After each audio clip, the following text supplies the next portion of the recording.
যারা বাইরে দাঁড়িয়ে আছেন তারা একটু সিটে বসে যান, তাহলে আমাদের হলটা দেখতে ভালো লাগবে। আর বিশেষ করে আমাদের দরজাটা খোলা রাখবেন না, যেহেতু এসি চলতেছে, তাহলে দরজা খোলা রাখলে কিন্তু রুমটা গরম হয়ে যাবে। এই পর্যায়ে বক্তব্য রাখার জন্য আমি আহ্বান জানাচ্ছি আমাদের চকরিয়া উপজেলা শাখার সম্মানিত সভাপতি ডাক্তার ফেরদৌস আহমদকে। ডাক্তার ফেরদৌস আহমেদ।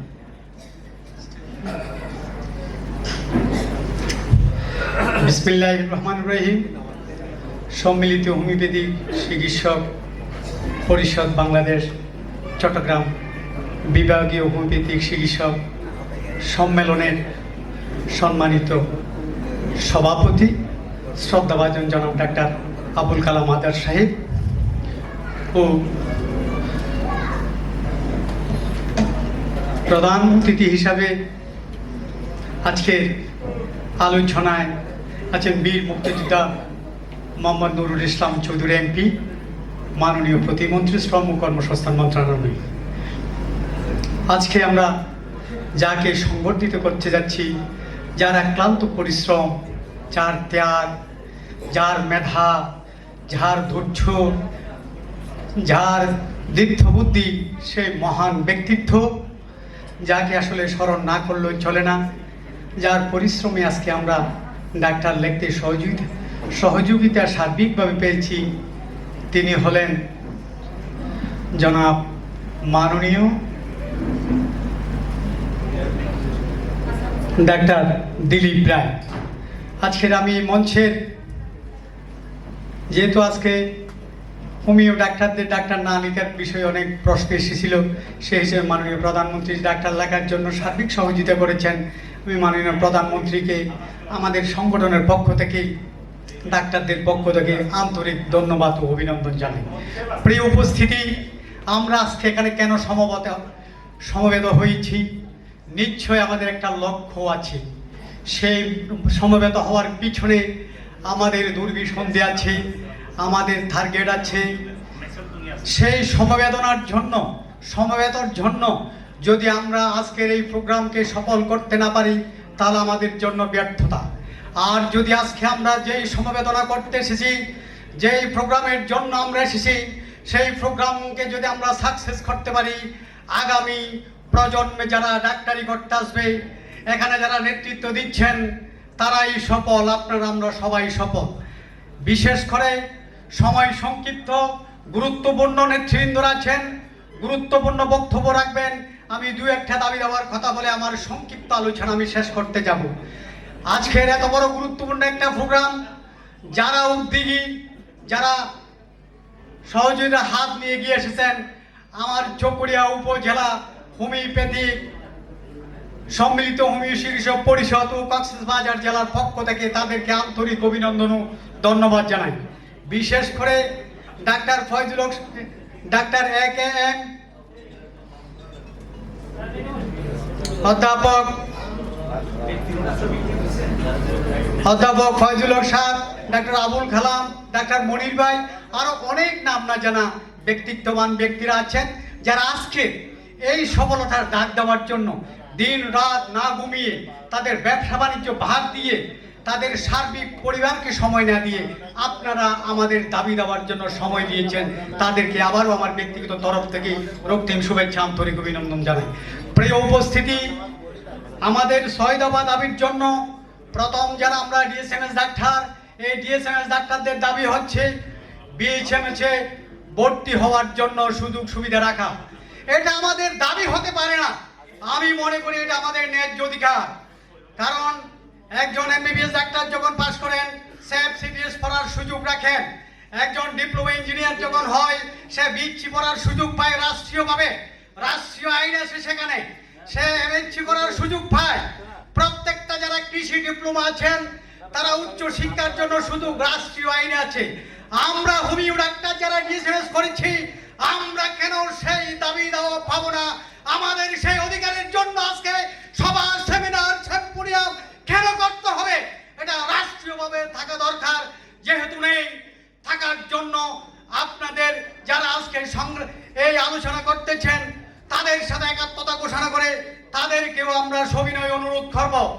প্রয়োজনে চট্টগ্রাম বিভাগীয় সমাবেশ নাই, সারা বাংলা বাংলাদেশের কেন্দ্রীয় মহাসমাবেশ ঘোষণা দিয়ে ঢাকা প্রেস ক্লাবে গিয়ে আপনারা আমরা সবাই একত্রিত হয়ে দাবি আদায় না হওয়া পর্যন্ত ঢাকা প্রেস ক্লাবের সামনে থেকে আসা যাবে না।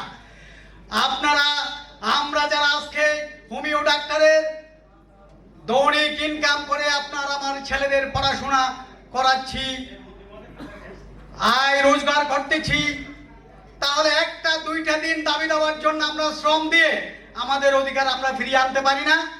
যদি আমরা মনে করি একটা দিন চেম্বার বাদ যাবে, আমাদের 1000 টাকা নষ্ট হবে, তাহলে আমি আমাদের দাবি দেওয়া আপনারা আমরা ফিরে পেতে পারি না। আজকে দেখেন এমবিবিএস ডাক্তারের পরে হসপিটালে সরকারি মেডিকেলে আছেন, আমরা যারা ডিএসএমএস ডাক্তার বিএইচএমএস ডাক্তাররা নাকি এখন দাবি করেন। ভদ্রলোকদের উদ্দেশ্যে আমরা বলতে চাই, আপনারা যে আজকে বিএসএমএস দাবির অধিকার কৃতিত্ব পোষণ করছেন, সেই কৃতিত্ব পোষণের দাবিদার একমাত্র ডিএসএমএস ডাক্তার। ডিএসএমএস যদি না হতো আপনারা বিএইচএমএস পাওয়ার সুযোগ পাতেন না। তাই আপনাদের কাছে আমি বিনীতভাবে অনুরোধ করব, আমাদের সাথে একত্রতা ঘোষণা করে দেশ ও জাতিকে স্বনির্ভর করার জন্য, বাংলাদেশ হোমিওপ্যাথিক চিকিৎসাকে স্বনির্ভর করার জন্য, জাতিকে সেবার জমার জন্য ঐক্য পোষণ করে ডিএসএমএসকে বিএসএমএসে ভর্তি হওয়ার সুযোগ দানের আমাদের কাতারে আসুন। এটা হচ্ছে আপনাদের বড় মন মানসিকতার পরিচয় হবে।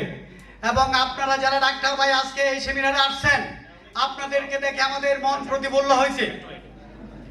সম্মানিত অতিথি, ইতিমধ্যে আমাদের মাঝে উপস্থিত হয়েছেন নবনিযুক্ত চেয়ারম্যান বাংলাদেশ হোমিওপ্যাথিক চিকিৎসা শিক্ষা কাউন্সিলের ডাক্তার দিলীপ কুমার রায়। আমরা আমাদের মাননীয় চেয়ারম্যানকে আমরা আমাদের মাঝে পেয়ে আমরা ধন্য। আমরা আমাদের স্যারকে মঞ্চে আসার জন্য অনুরোধ জানাচ্ছি।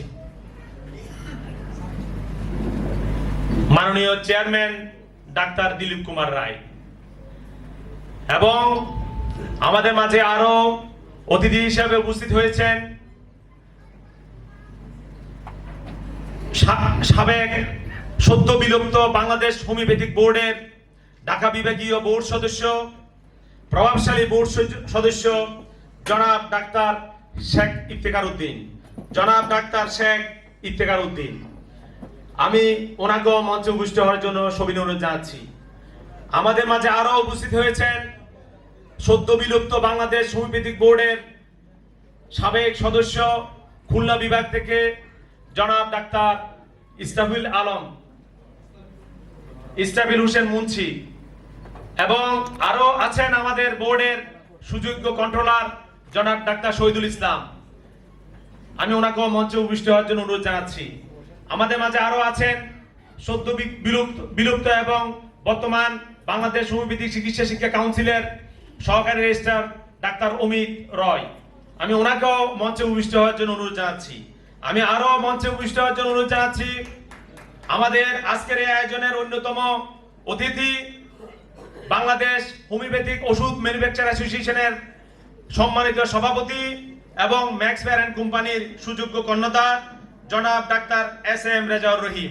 আমি স্যারকে মঞ্চে আসন গ্রহণের জন্য সবিনয় অনুরোধ জানাচ্ছি।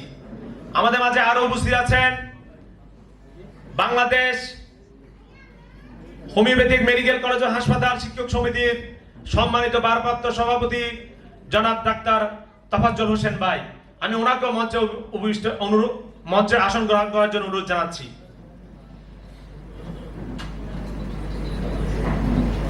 ধন্যবাদ।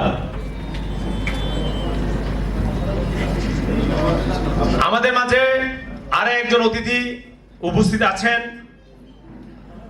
আমাদের এদেশের ঔষধ শিল্পের গর্ব, যারা আমাদেরকে দেশীয় ওষুধ শিল্পটাকে সমৃদ্ধি করার জন্য নিরন্তর প্রচেষ্টা চালিয়ে যাচ্ছে।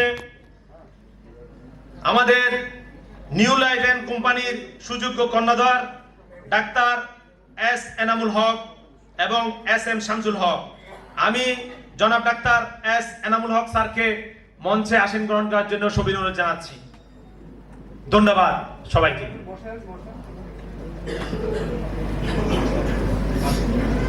টেবিলে দিয়ে শেষ করে, ঠিক আছে। আমি আজকের সংবর্ধিত হোমিও ডাক্তারদের কর্ণধার আপনার উদ্দেশ্য আজকের আমাদের মাননীয় বোর্ড কন্ট্রোলার মাননীয় ডাক্তার দিলীপ রায়ের উদ্দেশ্যে বলতেছি, আপনাদের অনেক মেধা চিত্ত বুদ্ধি দিয়ে আপনারা ডিএসএমএস ডাক্তারদের ডাক্তার লেখার সুযোগ করে দিয়েছেন। বিনয়ের সাথে বলবো, ডাক্তারদের পক্ষ থেকে ডাক্তারদের বিএইচএমএস করার সুযোগ সুবিধা করে দিবেন। আপনাদের সেই ত্যাগ, সেই দূরদর্শী, সেই মেধা জাতি চিরতরে স্মরণ করে রাখবে।